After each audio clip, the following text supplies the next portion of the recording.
السلام عليكم متتبعين قناة حكاية ريحانة. كنتمنى القصة ديالي تلقاكم بخير وعلى خير. وقبل ما نبدا لكم حكايتي ما كرهتكمش تحطوا لي اشتراكاتكم وتخليوا لي تعليق يكون زوين وتضغطوا على زر الاعجاب باش تزيدوا تشجعوني اكثر واكثر. وحتى الناس اللي يلاه التحقوا بالقناة ديالي فضلا وليس امرا تسجلوا المرور ديالكم باشتراك وتعليق يكون زوين، وما تنسوش تضغطوا على زر الاعجاب باش تشجعوني اكثر. المهم نبدا لكم الحكايه ديالي. انا البنات كنت خارجه للطريق، ما خليت حتى حاجه ما درتهاش، وشمت سكرت كميت وكل مره مع دري. قبل ما كنت كنمشي معاهم وكان ندير معاهم شي حاجه كانوا كيهتموا بيا وكيعطوني قيمه، ولكن كانوا غير يقضيو الغرض كيلوحوني بحال شي وحده موسخه. في الاول قلت هاد الحياه اللي اختاريت فيها هكا خاصني نصبر، ولكن ملي تعلقت بواحد وحتى هو كان كيبان بلي كيهتم بيا، وبحال الا رجعت من داك الطريق وليت غير معاه هو، وليت كنلبس شي حاجه مستوره. وواحد النهار قلت نسولو الا كان بغا تكون بيناتنا شي علاقه، ولكن تصدمت من ردة الفعل ديالو. سبني مزيان، قال لي انت غير عاهره، ما تصلحيش تكوني مزوجه. انا راه بحالي بحال البنات، غير الظروف اللي كتخلي الواحد يخرج للطريق ولاحتنا للزنقه. وداك النهار اول مره نحس براسي رخيصه وعاهره، عرفت باللي احلامي عمرها غادي تحقق. بكيت بزاف، بكيت حيت بعت راسي، بكيت حيت دليت راسي. تحطمت بزاف داك النهار حيت حلمت باللي حتى انا يمكن تكون عندي عائله بحالي بحال كل البنات، ولكن الماضي ديالي عمرو يخليني نحققها. وشحال بكيت حتى نشفوا دموعي، حيت عارفه هذا المجتمع ما كيرحمش، وحتى والديا تخلاو عليا. يعني ما عندي حتى واحد في حياتي، عندي غير الجسد ديالي. وحتى المجتمع ما غاديش يخليك توبي وترجعي للطريق. حاولت بزاف نبدل حياتي، حاولت ولكن ما لقيت شكون يدعمني ولا يوقف معايا. كنت ضعيفه وبزاف ووحيده، كنت كنعاني كل نهار. وباش ننسى كنت كنفسد، وتفكرت كيفاش كانت حياتي قبل 9 سنين. كنت بنت عاديه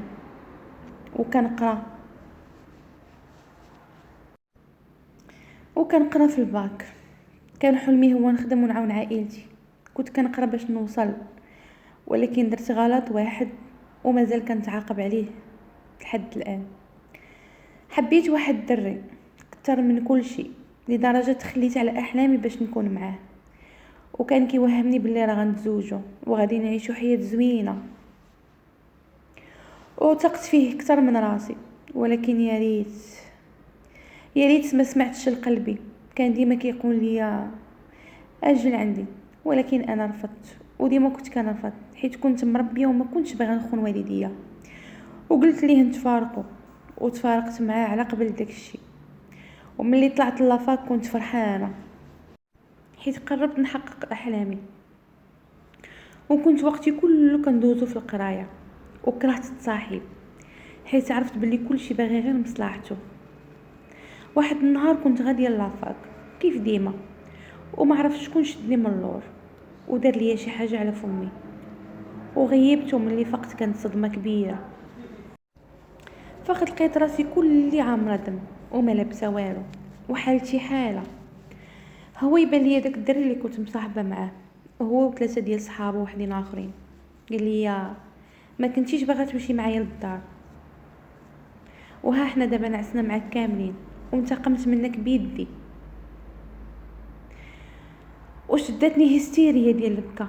كنقول ليه حشوم عليك، اش درت ليك؟ حياتي تحطمت في واحد دقيقه واحده. حسيت براسي ميته، ما بقيتش كنحس بقلبي. تحطمت وتصدمت، فكرت في والديا اللي تاقوا فيا. كيفاش غادي نواجههم؟ كيفاش غادي نشوف بابا؟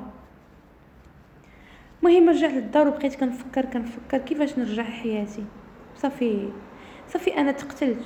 وكنت كنعرف واحد البنت من تما، عاودت ليها شنو وقع ليا، وفي بلاصه ما تنصحني خرجتني للطريق، وليت كديني الملاهي الليليه. باش نجيب الفلوس. دازت مده تقريبا ووليت بنت وحده اخرى.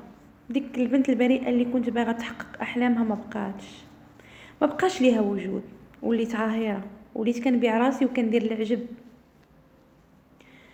ونتمنى كون رجعت للور وما نفستش وكن كملت حياتي عادي. ولكن انا زدت خرجت على حياتي. ولكن دابا صافي فات الفوت، ما نقدرش نصلح من حالي حين كنت غرقت بزاف في هاد الحياه ديال الزبل. كرهت راسي، كرهت بنادم، فكرت ننتحر، ولكن فكرت في الاخيره كيفاش نواجه ربي. باش ما نوجه، حسيت براسي رخيصه وغادي نتعذب دنيا واخره. بغيت نصلح راسي، ما عرفت منين نبدا. حياتي ضاعت وانا يلاه قلت بسم الله. باقي ما عشت والو، كل نهار عذاب على عذاب. وكنت شغنقول لكم، وكنت كنتعرف على بزاف ديال الدراري، واي واحد كنعاود ليه في الاول كيوقف معايا وكيدعبني وغير كنرتاح ليه وكيقضي فيا غرض وكيلوحني. ما بقيتش حملتهم، كرهتهم كلهم وكرهت راسي كتر. حيت اي واحد كيجي كنسلمو راسي. وهنا فين غادي نبدل حياتي. حسيت فلوس كنت جامعاهم وهزيت باليستي وخرجت من المدينه اللي تدمرت فيها حياتي اللي ضاعوا فيها احلامي. وعطيت وعد لراسي انني ما عمري غادي نرجع لهاد الطريق، وغادي نبدل من راسي بوحدي، وما محتاجه حتى واحد في حياتي، حيت حتى واحد ما فيه الثقه. مشيت خدمت واحد لوزين، بقيت خدامه فيه تقريبا 3 شهور وما كنت كنهضر مع حتى شي واحد. حتى عائلتي عمرهم عرفوا اخباري من نهار وقع لي داك الشيء. وجاو شي ناس من برا باش ياخذوا شي عاملات من داك اللوزين يخدموا برا في الخارج، وكانت هذه هي الفرصه ديالي. ودفعت ليهم ورقيه وقبلوني ومشينا. ولكن غير كنساليو الخدمه غادي يرجعونا، يعني ما غاديش نبقاو تما وغادي نبقاو واحد المده، غير غادي نخدموا وغادي نرجعوا لبلادنا. انا كنت بديت معاهم الخدمه وانا خدامه معاهم كنفكر بانني خصني نهرب، ما يمكنش ليا نرجع للبلاد. وفعلا هربت، ما كان عندي والو، ولكن كنت باغا نبدل حياتي وعارفه بلي المجتمع ديال المغرب عمره ما غادي يخليني نتبدل وما غاديش يرحمني. وكانت المعاناه ديالي هي الحافز اللي دفعني ندير ديك الخطوه الكبيره. وبقيت شحال وانا غير متشرده في الزناقي، ولكن الناس ديال تماك ماشي بحال هنا، عاونوني بزاف. وتلاقيت مع واحد المراه مغربيه عندها مطعم ديال الاكلات المغربيه، يعني كطيب الطيب المغربي. وهي تقول لي، قلت لها شوفي غادي نعاونك ونخدم عندك. وطبيعه الحال وافقت وعطاتني واحد الدار صغيره نعيش فيها.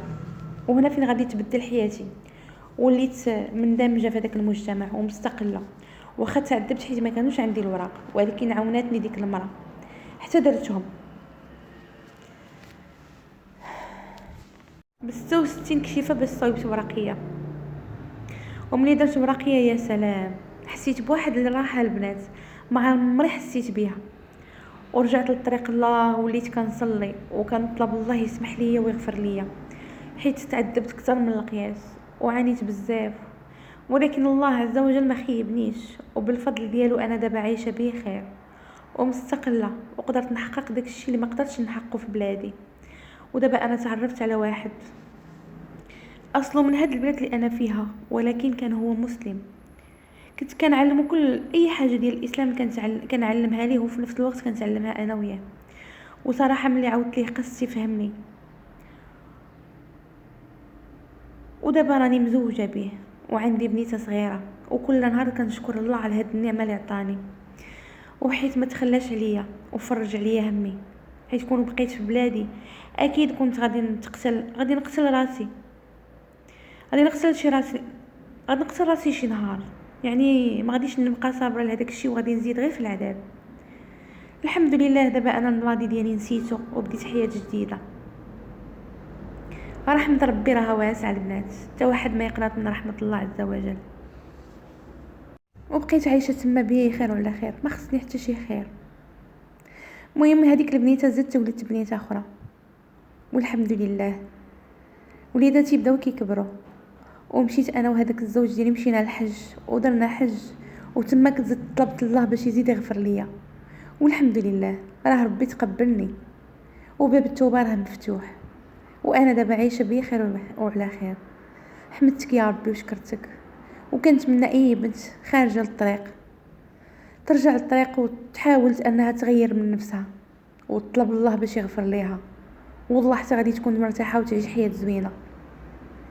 واخا كيف ما كنقولوا حنا طريق الحلال صعيبه، ولكن الا نويتي توصلي ليها راه غتوصلي ليها وغادي تعيشي بخير وعلى خير.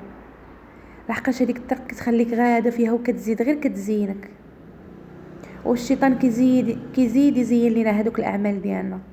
ولكن راه في الاخر، في الاول وفي الاخر، خصنا نرجعوا لله عز وجل ونستغفروا مولانا على داك الشيء اللي كنا كنديروه واللي كنديروه. المهم هنا البنات سالت القصه ديالي، كنشكركم على التتبع ديالكم، كنقول لكم السلام عليكم. القصه الماجيه ان شاء الله نلقاكم بخير وعلى خير.